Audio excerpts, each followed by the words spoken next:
ఆంధ్రప్రదేశ్ రాష్ట్రంలో ఉమ్మడి కృష్ణా జిల్లాలో ఆసక్తికరమైన పరిణామాలు చోటు చేసుకుంటా ఉన్నాయి.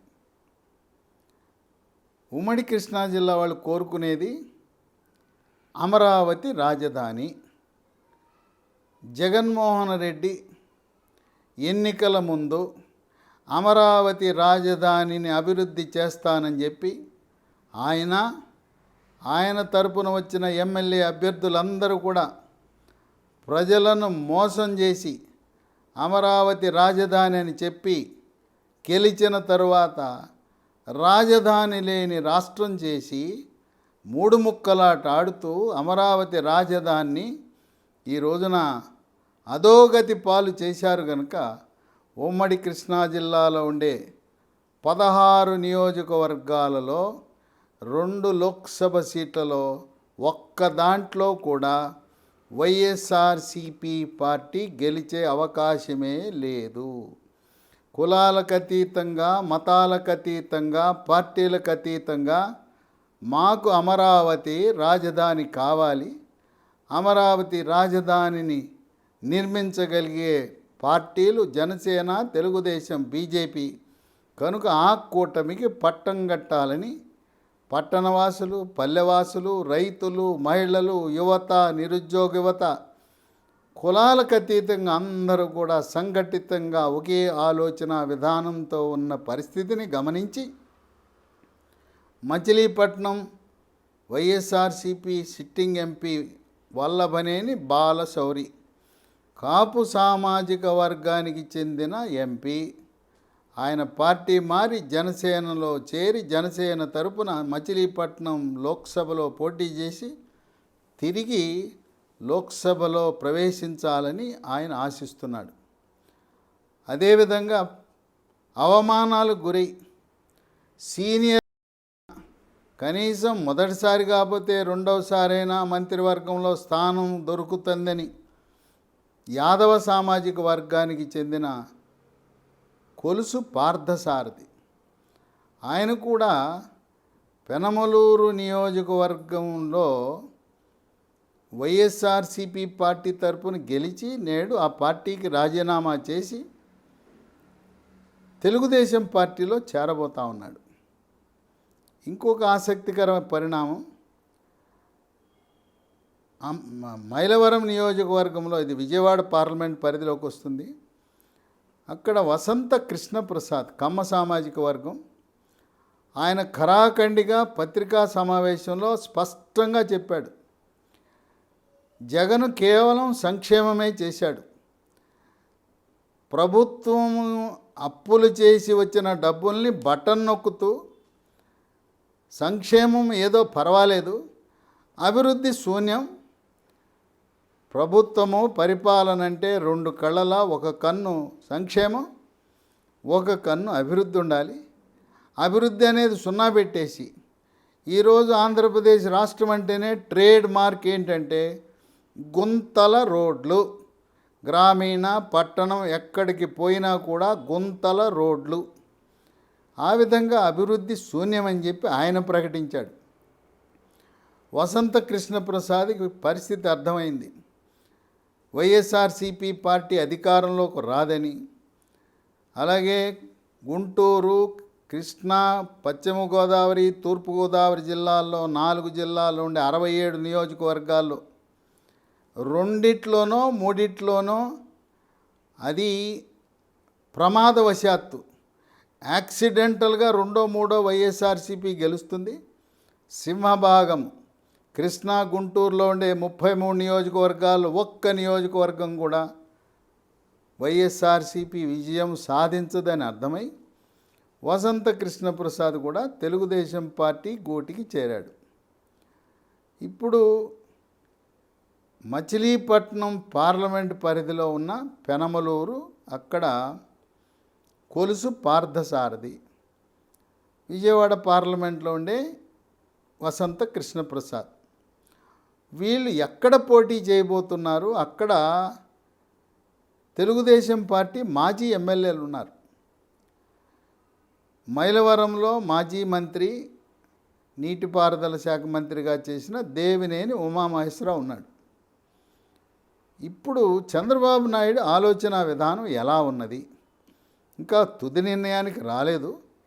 కానీ పార్టీలో చంద్రబాబు నాయుడు ఆయన సీనియర్లతో చర్చించే విధానం ఏంటంటే, వసంత కృష్ణప్రసాద్కి మైలవరం సీటు మరి కేటాయిస్తే ఆయన అక్కడ గెలుస్తాడు. ఎందుకంటే మైలవరంలో ఉండే కాపు సామాజిక వర్గం, కమ్మ సామాజిక వర్గం, బీసీలు అందరూ కూడా తెలుగుదేశం పార్టీ చాలా బలంగా ఉంది. తర్వాత వసంత కృష్ణప్రసాద్ నీతివంతుడు, నిజాయితీపరుడు, ఆయనకి ఎటువంటి అవినీతి మరక మచ్చలు లేవు. తర్వాత ఆయన రాజకీయ కుటుంబానికి వారసుడు. ఆయన తండ్రి వసంత కృష్ణప్రసాద్ తండ్రి వసంత నాగేశ్వరరావు తెలుగుదేశం పార్టీలో హోంశాఖ మంత్రిగా పనిచేశాడు. ఇక మరి దేవినేని ఉమామహేశ్వరరావు ఏంటి, ఆయన పరిస్థితి ఏం చేయాలని ఆలోచన. దేవినేని ఉమామహేశ్వరరావుకి 3 రకాలుగా ఆలోచిస్తూ ఉంది పార్టీ. ఒకటి, ఉమ్మడి కృష్ణా జిల్లాలో భాగమై ప్రస్తుతం ఏలూరు జిల్లాకు వెళ్ళిన నూజివీడు నియోజకవర్గం. అక్కడనే ముద్రబోయిన వెంకటేశ్వరరావు వరుసగా 2 సార్లు ఓటమి చెందాడు. దేవినేని ఉమామహేశ్వరరావుని నూజివీడులో పోటీ చేస్తే నూజివీడులో ఈ పార్టీ అధ్యక్షుడిగా ఎనలేని సేవ చేసిన ఉమా, ఆయనకి అనుచరులు, ఆయనకి బలం, కాపు, కమ్మ, బీసీ సామాజిక వర్గం గట్టిగా ఉంది. అంతకుముందు రామకోటయ్య అని ఆయన వైశ్య సామాజిక వర్గానికి చెందిన చిన్నం రామకోటయ్య కూడా నూజివీడులో విజయం సాధించాడు. అందువల్ల దేవినేని ఉమామహేశ్వరరావు నూజివీడులో సీటు కేటాయిస్తే 100కి 100 విజయం సాధిస్తాడు. అక్కడుండే గ్రామ స్థాయి, మండల స్థాయి అందరితో కూడా పరిచయాలు ఉన్నాయి. అక్కడ తెలుగుదేశం పార్టీలో 2 గ్రూపులు వర్గాలున్నా దేవినేని ఉమామహేశ్వరరావు అంటే గ్రూపులు ఉండవు. ఇది మొదటి ఆప్షను. రెండవది, దేవినేని ఉమామహేశ్వరరావుని పెనమలూరు నియోజకవర్గంలో పోటీ చేయించి, పెనమలూరు అది చాలా గట్టి నియోజకవర్గం, కంచుకోట. అక్కడ ఉయ్యూరు, కంకిపాడు, పెనమలూరు 3 మండలాలు ఉన్నాయి. అక్కడే స్థానిక సంస్థల ప్రతినిధిగా, ఎమ్మెల్సీగా 2 సార్లు ప్రాతినిధ్యం వహించిన వైబి రాజేంద్ర ప్రసాద్ కూడా పెనమలూరు నియోజకవర్గానికి చెందినవాడు కావడం విశేషం. ఈ కంచుకోటలో దేవినేని ఉమామహేశ్వరరావు సునాయాసంగా అక్కడుండే జోగి రమేష్ని 50 ఓట్లతో ఓడిస్తాడు. ఎందుకంటే 2014లో జోగి రమేష్ మైలవరంలో పోటీ చేస్తే 28,000 ఓట్ల ఆధిక్యతతో జోగి రమేష్ని మైలవరంలో ఓడించాడు. మళ్ళీ 2014లో పోటీ పడ్డ ఇద్దరు పెనమలూరులో వైఎస్ఆర్సీపీ పార్టీ తరపున జోగి రమేష్, తెలుగుదేశం పార్టీ తరపున దేవినేని ఉమామహేశ్వరరావు అక్కడి నుంచి గెలుస్తాడు. ఇక మూడవ ఆప్షను, పార్టీ ఆలోచన, దేవినేని ఉమామహేశ్వరరావు కష్టకాలంలో పార్టీ అధికారంలో లేనప్పుడు 2004 నుంచి 2014 వరకు తొలుత జిల్లా పార్టీ ప్రధాన కార్యదర్శిగా, తదుపరి జిల్లా పార్టీ అధ్యక్షుడిగా పార్టీని పోషిస్తూ, పార్టీకి జవసత్వాలు ఇస్తూ, పార్టీని సమన్వయపరుస్తూ, ఇద్దరుండే ఎమ్మెల్యేలను మరి దిశగా ఆ జిల్లాలో 13 నియోజకవర్గాల్లో విజయం సాధించే విధంగా పార్టీని వృద్ధి చేయటంలో సహకరించాడు. అందువల్ల దేవినేని ఉమామహేశ్వరరావుకి ఉమ్మడి కృష్ణా జిల్లాలో ఉండే 16 నియోజకవర్గాల్లో గట్టి పట్టు, గట్టి పరిచయాలు, తర్వాత ఏమైనా చిన్న అంతర్గత సమస్యలను కూడా పరిష్కరించగలిగే నేర్పరితనం. దేవినేని ఉమామహేశ్వరరావు కూర్చుంటే ఇరు వర్గాలు కూడా ఆయన చెప్పిన మాట వింటారు. అందుకని ఆయన్ని పోటీకి దింపకుండా 16 నియోజకవర్గాలను పర్యవేక్షిస్తూ సమన్వయపరుస్తూ పార్టీ అధికారంలోకి రాగానే ఆయన్ని మంత్రివర్గంలోకి తీసుకుని మళ్ళీ తను నిర్వహించిన నీటిపారుదల శాఖ మంత్రిగా బాధ్యతలు ఇచ్చి తరువాత శాసన మండలి సభ్యుడిగా చేద్దామని ఆలోచన. ఇంకా చంద్రబాబు నాయుడు ఒక నిర్ణయానికి రాల. కష్టకాలంలో చంద్రబాబు నాయుడు వెంట రాముడికి ఆంజనేయుడు ఎలా ఉంటాడో హనుమంతుడు ఆ విధంగా పనిచేసి ఇష్టం లేకపోయినా కష్టమైన నష్టమైన చంద్రబాబు నాయుడు ఆజ్ఞలను శిరసావహించే నాయకుడు దేవినేని ఉమామహేశ్వరరావు. అందువల్ల వాళ్ళ ఇద్దరి మధ్యలో చంద్రబాబు నాయుడు దేవినేని ఉమామహేశ్వరరావు మధ్య ఉండే కెమిస్ట్రీ చాలామందికి అర్థం కాదు. ఆ విధంగా ఆయన యొక్క సేవలను వినియోగించుకోవడం జరుగుతుంది. చంద్రబాబు నాయుడు ఎప్పుడు కూడా మనం ఎలా గెలుస్తాం, గెలిచిన తరువాత క్యాబినెట్ కూర్పు గురించి ఆయన ఎప్పుడు ఆలోచిస్తూ ఉంటాడు. ఎందుకంటే కులాల మధ్య సమతుల్యత, జిల్లాల మధ్య సమతుల్యత చాలా ప్రాధాన్యం. ఇప్పుడు మళ్ళీ ఎవరికైతే ఏ శాఖలో అనుభవం ఉందో ఆ శాఖే అప్పచెప్తాడు ఆయన చంద్రబాబు నాయుడు. ఏ శాఖలో నైపుణ్యం గడించి చక్కగా నిర్వహించారో పట్టుందో ఆ శాఖలు అప్పచెప్తారు. ఇప్పుడు నెల్లూరు సిటీ నుంచి నారాయణ విద్యా సంస్థల మాజీ చైర్మన్, వ్యవస్థాపక చైర్మన్ పొంగులేటి నారాయణ గెలుస్తాడు. గెలిచిన తర్వాత మళ్ళీ ఆయన అమరావతి రాజధాని అభివృద్ధికి అలాగే మున్సిపల్ శాఖే అప్పచెప్తారు. అట్లాగే కామినేని శ్రీనివాస్ భారతీయ జనతా పార్టీ తరఫున పోటీ చేసి గెలిస్తే ఆయన వైద్యారోగ్య శాఖలో చక్కగా నిర్వహించాడు, డాక్టరు, మళ్ళీ ఆయనకి అదే ఇస్తారు. అదేవిధంగా నీటిపారుదల శాఖ రాయలసీమలో గాలేరు నగరి, హంద్రీ నీవా, ముచ్చుమరి ఎత్తిపోతల పథకాలు అక్కడికి వెళ్ళి రాత్రిపూట కాలవగట్ల మీదే బస చేసి పనులు పూర్తి చేయించాడు దేవినేని ఉమామహేశ్వరరావు. అందువల్ల మళ్ళీ ఆయన కాబోయే క్యాబినెట్లో తప్పకుండా దేవినేని ఉమామహేశ్వరరావు మంత్రిగా ఉంటాడు.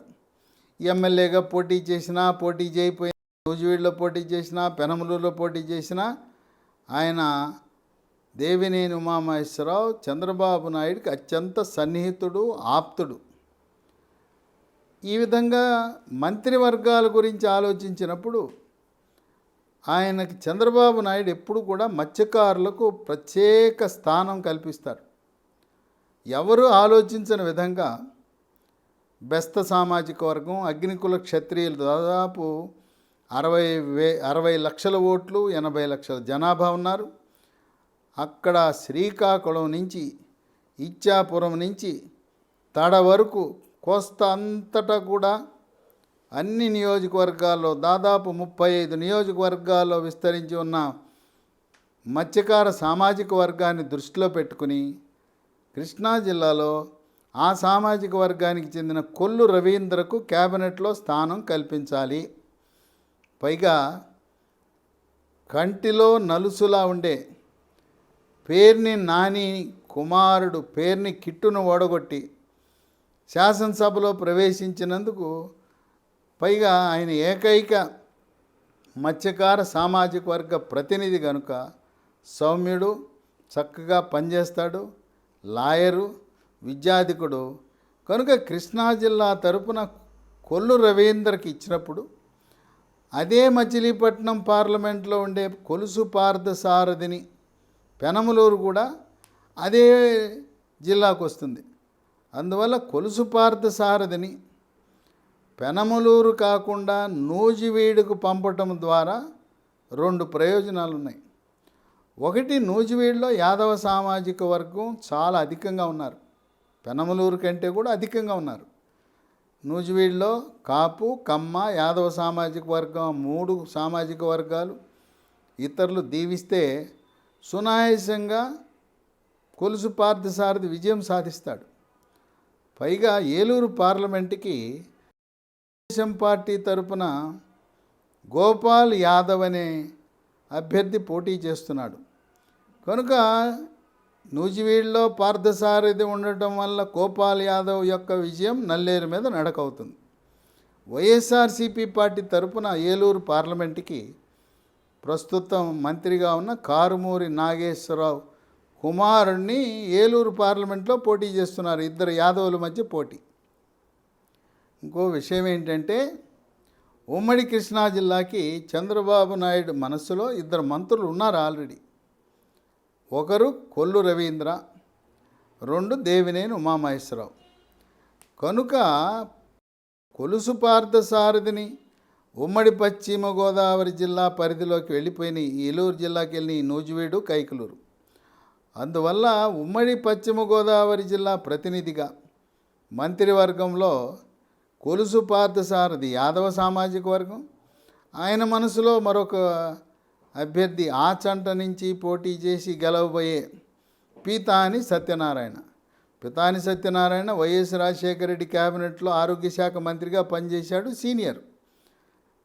ఏ విధంగా అయితే మత్స్యకార సామాజిక వర్గాన్ని గౌరవిస్తాడో శెట్టిబలిజ సామాజిక వర్గానికి సముచిత స్థానం, న్యాయం, వాళ్ళకి మంత్రివర్గంలో స్థానం.